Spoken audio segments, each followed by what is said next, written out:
നമ്മൾ കോളിഫ്ലവർ കറി വെക്കാനുള്ള സാധനങ്ങളാണ്. ഇത് കോളിഫ്ലവർ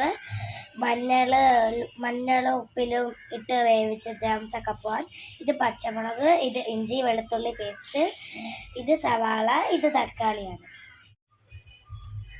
നമ്മൾ പാൻ അടുപ്പിലേക്ക് വെക്കുകയാണ്. ചൂടാകുമ്പോൾ നമുക്ക് വെളിച്ചെണ്ണ ഒഴിച്ചെടുക്കാം. എണ്ണ ചൂടാകുമ്പോൾ അതിനകത്തേക്ക് ഇഞ്ചി വെളുത്തുള്ളി പേസ്റ്റ് നമുക്ക് ഇട്ട് കൊടുക്കാം. ഒരു ബ്രൗൺ ഷെയ്ഡ് ആകുമ്പോൾ നമുക്ക് സവാള ഇട്ട് കൊടുക്കാം. ഇതിനകത്ത് നമുക്ക് തക്കാളി ചേർത്ത് കൊടുക്കാം. ഈ ആവശ്യത്തിനുള്ള ഉപ്പ് ചേർക്കാം. ഉപ്പ് ചേർക്കുമ്പോൾ സവാള നല്ലോണം വഴങ്ങി വരും.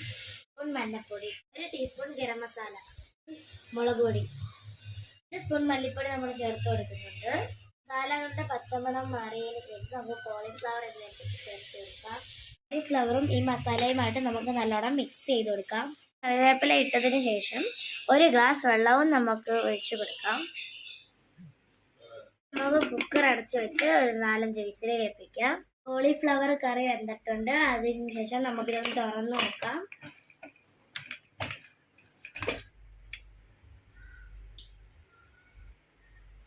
ബ്രേക്ക്ഫാസ്റ്റിന് ചപ്പാത്തിയുടെ കൂടെ കഴിക്കാൻ പറ്റിയ നല്ല ഉഗ്രം കറിയാണ്. ദോശയുടെ കൂടെയും കഴിക്കാൻ പറ്റും.